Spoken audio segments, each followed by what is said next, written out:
Praise the Lord. இயேசுவின் ரத்தம் ஜெயம். தினமும் இயேசு நிகழ்ச்சிக்கு உங்களை கர்த்தராகிய இயேசு கிறிஸ்துவின் நாமத்தில் வரவேற்கிறேன். செய்தியின் தலைப்பு: கர்த்தரை அவசரப்படுத்தாதீர்கள். ஆதார வசனம் மத்தேயு 4:2. அவர் இரவும் பகலும் 40 நாள் உபவாசம் இருந்த பின்பு அவருக்கு பசி உண்டாயிற்று. விசுவாச வீரர்களே, இது இயேசுவை பற்றி சொல்வது உங்களுக்கு தெரியும். இயேசு பூமியிலே மனித ரூபம் கொண்டு வந்தார், தேவ சித்தத்தை நிறைவேற்ற வந்தார். இதில் அவர் தெளிவாக இருந்தார். எங்கே இருந்து வந்தோம், எதற்காக வந்தோம், எங்கே போகிறோம், இதில் அவருக்கு ஒரு வெளிச்சம் இருந்தது. பிதாவால் அனுப்பப்பட்டவர் சிலுவை மரணத்தை சந்திக்க வேண்டும். தன்னுடைய பரிசுத்த உதிரம் முழுவதும் கொட்டப்பட வேண்டும். மனுக்குலத்தை மீட்டெடுக்க இதுவே விலக்கரையும். தன் சரீரம் பிளக்கப்பட வேண்டும். அதாவது திரையை திறந்து உள்ளே பிரதான ஆசாரி வருஷத்துக்கு ஒருவிடமே போவான் அல்லவா சாட்சி கூடத்திற்கு, அதுபோல தன்னுடைய சரீரம் பிளக்கப்பட வேண்டும். 3ஆம் நாளில் உயிர்த்தெழ வைப்பார் பிதாவின் ஆவியானவர். பின் பரலோகம் செல்ல வேண்டும். பிதாவின் மகிமையின் வலது பார்சத்தில் அமர்ந்து சதா காலம் நமக்காக பரிந்து பேச வேண்டும். இது முழு ப்ளூ பிரிண்ட் அவருக்கு தெரியும். நாம் வேதத்தை வாசிப்பதனால் நமக்கு தெரியும். ஆனால் இத்தனையும் தெரிந்திருந்தாலும் ஒரு பகுதியும் பிதாவையே சார்ந்திருந்தார்.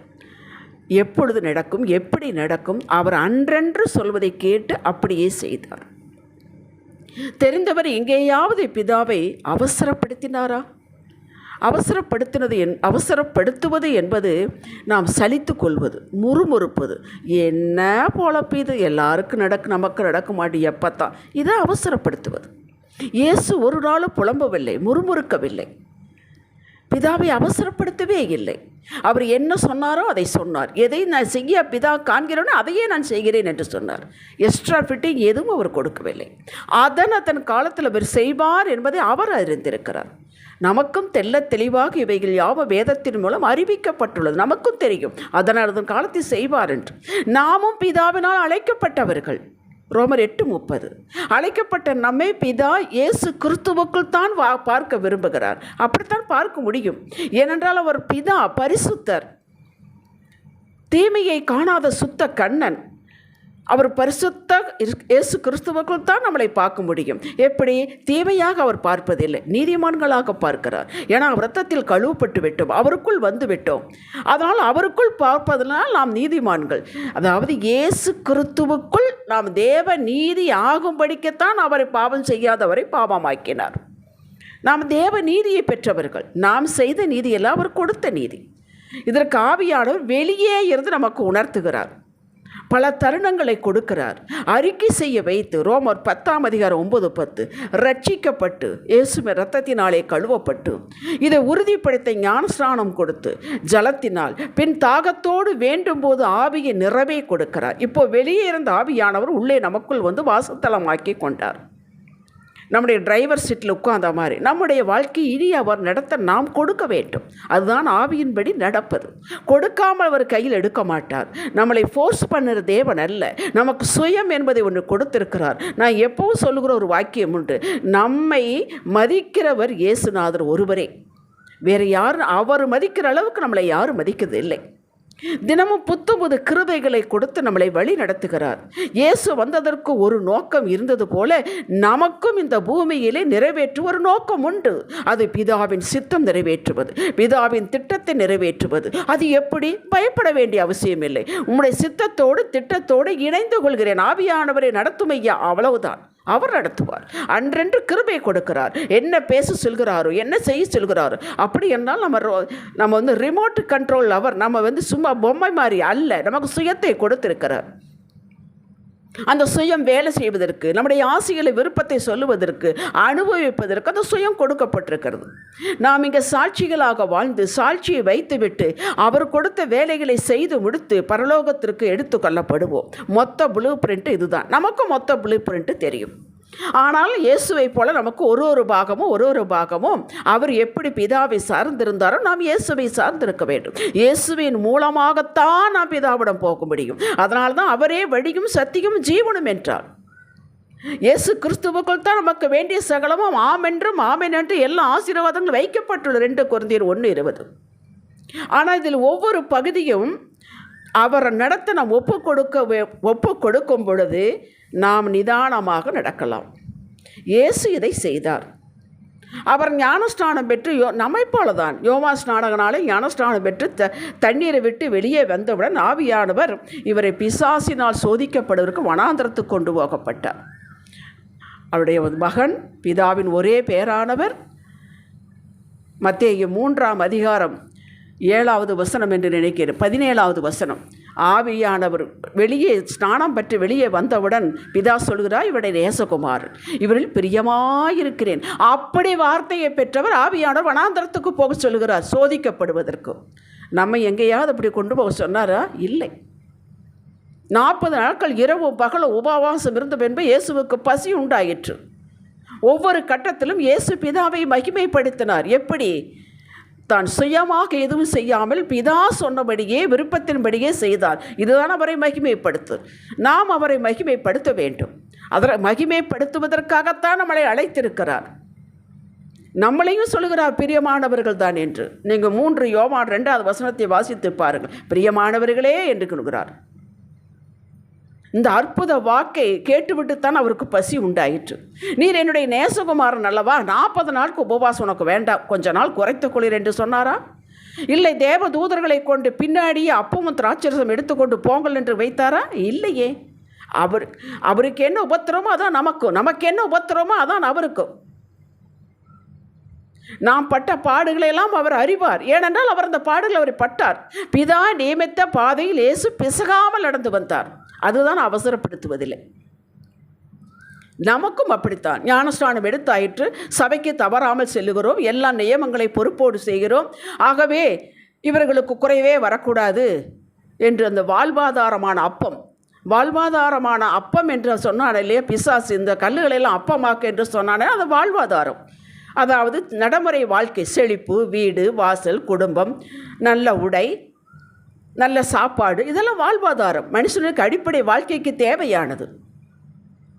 மற்றவர்கள் முன்பாக தலை நிமிர்ந்து நிற்க அற்புதங்கள். நமக்கு 2ம் வேண்டும், அப்பமும் வேண்டும், அற்புதமும் வேண்டும். அப்பம் தினசரி வாழ்க்கைக்குரியது. அற்புதங்கள் மற்றவர்கள் முன்பாக சாட்சியாக, நான் ஆண்டவருடைய பிள்ளை, எனக்கு பார் எத்தனை செய்திருக்கிறார் என்று சொல்வதற்காக அற்புதங்கள். திருமண வயது வந்துவிட்டுதான் திருமணம் நடக்க வேண்டும்.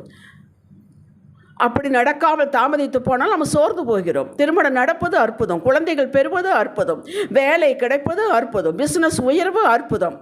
இப்படி வாழ்க்கையில் நம்ம அற்புதங்களை எதிர்பார்க்க நிச்சயம் செய்வார். ஆனால் உடனே செய்தாரா? 2ம் இல்லை. உலகத்தில் உபத்திரம் உண்டு, நான் உலகத்தை ஜெயித்தேன் என்றவா சொன்னார் யோவான் 16:30. இயேசுவை கேட்டால் சொல்லுவார், நம்ம எல்லாருக்கும் இந்த உபத்திரம் உண்டு என்பார். அவரை சேர்த்துக்கொள்வார் நம்மோடு.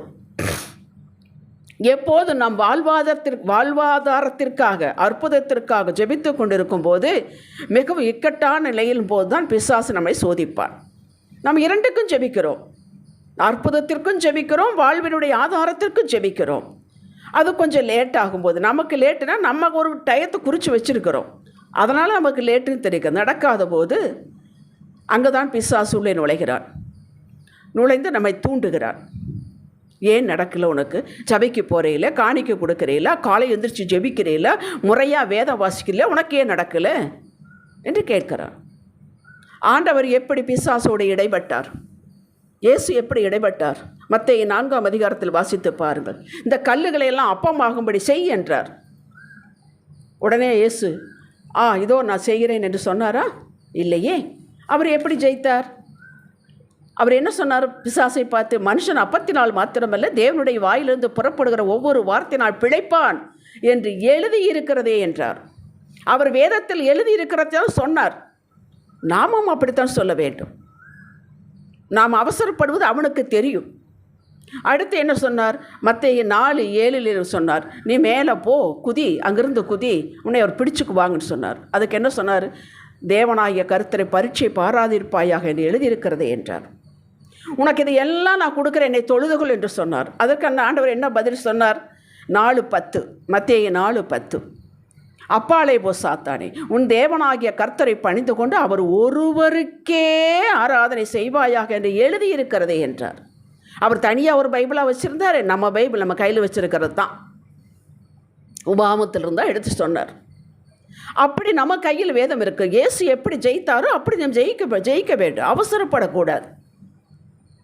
சகரியா எலிசபெத்து சகரியா தம்பதிகள் நீங்கள் கேள்விப்பட்டிருக்கிறீர்கள். அந்த எலிசபெத்து சகரியா தம்பதிகளுக்கு குழந்தை இல்லை. அவர்கள் யார்? ஆசாரியர்கள். சாதாரணமானவர்கள், அவர்கள் ஆசாரியர்கள். ஆசாரியருக்கு குழந்தை இல்லை என்றால் அந்த காலத்தில் அவ்வளோ ஒரு வேதனை. பேசுவார்கள், அவமானமாக பேசுவார்கள். ஆசாரியர்கள் கட்டாய ஆசாரிய பட்டத்துக்கு அடுத்த குழந்தை வேண்டும் அவர்களுக்கு. ஆனால் இல்லை என்பதற்காக அவர்கள் சோர்ந்து போகவில்லை. அவர்களை பற்றி லூக்கா 1:6 சொல்லப்பட்டிருக்கிறது, அவர்கள் இருவரும் கர்த்தரிட்ட சகல கற்பனைகளின்படியையும் நியமங்களின்படியையும் குற்றமற்றவர்களாய் நடந்து தேவனுக்கு முன்பாக நீதி உள்ளவர்களாய் இருந்தார்கள். கேட்டீர்களா? குழந்தை இல்லை, அவமானம், நிந்தை. அதை பின்னாடி 2 வசனம் சொல்கிறேன் என்னெல்லாம் நிந்தை என்று பேசியிருப்பார்கள். இவங்களே நம்ம சொல்கிறோம் இல்லையா, பாஸ்டர் குடும்பத்திலே இப்படியாம், பாஸ்டர் அவங்களுக்கே குழந்தை இல்லையா, பாஸ்டர் வீட்டிலேயே பிரச்சனையாம், அப்படித்தானே அன்னைக்கும் பேசியிருப்பார்கள். ஆனால் அத்தனை மத்தியிலும் அவர்கள் எப்படி நடந்தார்கள் என்று லூக்கா 1:6 நான் சொன்னேன். இப்போ அவ்வளோ வேதனை அவர்களுக்கு. அதுதாங்க ஜெயிக்கிறது. அவர்கள் அந்த விட்டார்களா? ஆசாரித்த ஊழியத்தை விட்டார்களா? இல்லை சலித்து கொண்டார்களா? இரண்டும் இல்லை. யோவான் 2ஆம் அதிகாரத்தில் உங்களுக்கெல்லாம் தெரிஞ்சுதான், அந்த வீட்டில் கல்யாண வீட்டில் திராட்சரசம் குறைவு பெற்றது. அவருடைய தாயார் இயேசுவை பற்றி, இயேசு அங்கே வந்திருக்கிறார், அழைக்கப்பட்டிருக்கிறார். தாயார் அங்கே குறைவு என்று தான் சொன்னார்கள். இந்த அம்மா உடனே இல்லைன்ட்டாங்க. சீக்கிரம் செய்வார் என்று தான். உடனே அவர் என்ன சொன்னார்? என் வேலை இன்னும் வரவில்லை என்று சொன்னார். ஏன்னா பிதாவை காட்டாமல், பிதா சொல்லாமல் செய்ய மாட்டார். உடனே அம்மா கேட்டாங்களா, அம்மாவுக்காக நாம் செய்யலாம்? இல்லை, பிதாவின் சித்தம். அடுத்து கொஞ்ச நேரத்திலேயே அவர் அதுக்கு உண்டான காரியத்தை தண்ணீரை திராட்சரசமாக ஆக்கி கொடுத்தார். ஏனென்றால் பிதாவுடைய வேலை, உன்னுடைய வேலை. அவர் சொன்னார், இவர் செய்கிறார், அவ்வளவுதான். அதுபோல தான் நாமும் இருக்க வேண்டும். சலித்து கொள்ளக்கூடாது, முறுமுறுக்கக்கூடாது. இதுதான் அவசரப்படுத்துதல். ஆதியாகம் 28ஆம் அதிகாரம் 22வது வசனத்தில் யாக்கோபு தாயினுடைய சொல்லை கேட்டு ஏமாற்றி எல்லாம் பண்ணி சண்டை வந்துருச்சு. இப்போ அவங்க மாமா வீட்டுக்கு கிளம்பி போய் கொண்டிருக்கும் பொழுது அந்த தரிசனம் பார்க்கிறான். உடனே அவன் ஜெபிக்கிறான். என்ன ஜெபிக்கிறான்? தேவன் என்னோடு இருந்து நான் போகிற இடத்தில் வெளியிலெல்லாம் என்னை காப்பாற்றி உண்ண ஆகாரமும் உடுக்க வஸ்திரமும் எனக்கு தந்து என்னை என் தகப்பன் வீட்டுக்கு சமாதானத்தோடே திரும்பி வர பண்ணுவார். ஆனால் கர்த்தர் எனக்கு தேவனாயிருப்பார், எல்லாவற்றுமுக்கு தசமபாகம் செலுத்துவேன் என்று சொல்கிறான். வாழ்வாதாரம் கேட்குறான், அற்புதத்தையும் கேட்குறான். கொண்டான் செய்தாரல்ல, அவன் போனானல்ல, 20 வருஷம் இருந்தானல்ல, கொண்டு சேர்த்தாரே. அப்படி நமக்கு செய்வார். நேரம் வரும் பொழுது அவரை யாரும் அவருக்கு ஞாபகப்படுத்த வேண்டியது இல்லை. யாருடைய உதவியும் அவருக்கு தேவையில்லை. தாமதிக்கவே மாட்டார். ஆபகூக்கு 2-3 வாசித்து பாருங்கள். ஏசாயா 60ஆம் அதிகாரம் 22வது வசனம் லாஸ்ட் பகுதி சொல்லுகிறது, கர்த்தராகிய நான் இதை தீவிரமாய் ஏற்ற காலத்தில் தீவிரமாய் நடப்பிப்பேனார். எதை? நாம் வேண்டிக் கொண்டதை, நாம் விரும்பினதை, நமக்கு தருவேன் என்று சொன்னதை. இந்த சின்னவன் 1000 சிறியவன் பலத்த ஜாவியாவான் என்று சொன்னார் அல்லவா, அதை. நாம் சின்னவர்கள் தான், சிறியவர்கள் தான். நம்மளை பெரிய பலத்த ஜாதி ஆக்குவார், வாழ்வாதாரத்திலும் ஆக்குவார், அற்புதத்திலும் ஆக்குவார். இதை நான் சீக்கிரமே செய்து முடிப்பேன் என்றார். யோசேப்புக்கு செய்தாரே. அவன் 2 வருஷத்துக்கு முன்னாடி அந்த பானபாத்திரக்காரன்ட்டு போய் ரெக்கமெண்ட் பண்ண சொன்னான். நடந்துதான்? அவசரப்பட்டான். அவன் அவசரப்பட்டான், நடக்கலையே. அந்த நேரம் வரும் பொழுது உடனே சபைக்கு மாளிகைக்கு அழைக்கப்பட்டான், அரண்மனைக்கு அதிகாரியானான். எலிசபெத்திற்கு அதே போலத்தான். 1 சாமுவேல் 1ஆம் அதிகாரத்தில் வரக்கூடிய அன்னாளுக்கு அப்படித்தான். ஒவ்வொரு வருஷமும் எருசலேமுக்கு வரும்போதெல்லாம் அழுவாள், குழந்தை இல்லை. அவருடைய ஓரகத்தை அப்படி அவளை நிந்தை பண்ணுறது. ஆனால் ஒரு சமயம் வரும்போது தன்னுடைய மனசிலெல்லாம் கொட்டி விட்டால், பொருத்தனை பண்ணினாள். 1 சாமுவேல் 1ஆம் அதிகாரம் 19-20 வாசித்து பாருங்கள். ஆண்டவர் கடாட்சித்தார் என்று வரும். நிந்தை ஒளிந்தது. என்ன அவசரப்பட்டால் நடக்காது. வாழ்வாதாரம் உண்டு உங்களுக்கு, ஒரு குறையை வைக்க மாட்டார். பிலிப்பியர் 4:19 தான் சொல்லு, தேவன் தம்முடைய ஐஸ்வர்யத்தின்படி உங்கள் குறைவையெல்லாம் இயேசு கிறிஸ்துவின் மகிமையில் நிறைவாக்குவார் என்று தான் இருக்கிறது. கொஞ்சம் கொடுத்தா உனக்கு பத்தாதா? இவ்வளவு தானே நீயே, உன்னோட குடும்பம் எனக்கு தெரியாதா? அது மனிதர்கள். ஆண்டவர் சிறியவனை குப்பையிலிருந்து புழுதியிலிருந்து உயர்த்தி தூக்கி ராஜாக்களோட பிரபுக்களோடு அமர வைக்கிறவர். உங்களைத்தான் சொல்லுகிறார். அப்படி உங்களுக்கு கருத்தாக இருக்கிறார். நான் ஜெபிக்கவும் வாக்கை அறிக்கை செய்யவும் மட்டும் இருந்தால் போதும். அதே சமயத்தில் பிசாசின் தந்திரத்தை அறிந்தவர்களாக இருக்க வேண்டும். என்றெல்லாம் சோர்ந்து போகிறீர்களோ, என்றெல்லாம் முறுமுறுக்கிறீர்களோ, என்றெல்லாம் மனிதனுடைய பேச்சை கேட்கிறீர்களோ, பிசாசு உள்ளே நுழைந்து விட்டான் என்ற அர்த்தம். அவனை மேற்கொள்ள வேண்டும். நம் தேவன் யாவரையும் நம்முடைய தேவைகளை அறிந்தவர், காலத்தை அறிந்தவர். நடுரோட்டில் விட்டு போக மாட்டார். தாவீதுக்கு உதவினவர், ஆபிரகாமுக்கு உதவினவர், அன்னாளுக்கு உதவினவர், யோசேப்புக்கு உதவினவர், சகரியா எலிசபெத் தம்பதிக்கு உதவினவர். நமக்கு ஏன் உதவ மாட்டார்? நம்மளை நடுரோட்டில் விட்டு போக மாட்டார். புலம்ப விட மாட்டார். புலம்பாதீர்கள். உங்களை பார்த்து கொண்டு தான் இருக்கிறார். கூப்பிடுமென் பதில் கொடுப்பார். கையேந்த விடவே மாட்டார்.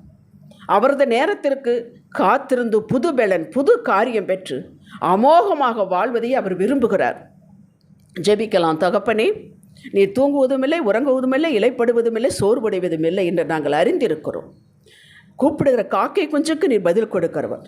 எங்களை விட்டுவிட மாட்டீர், ஆசீர்வதிப்பீர். இயேசுவின் நாமத்தில் பிதாவே. இன்றைய சிந்தனைக்கு என்னுடைய வேலையில், என்னுடைய பேச்சில், என்னுடைய நடத்தையில் கவனமாக இருப்பேன். கர்த்தருடைய நேரத்தில் அவர் எல்லாவற்றையும் செய்து முடிப்பார். ஆமேன். ஹல்லேலூயா.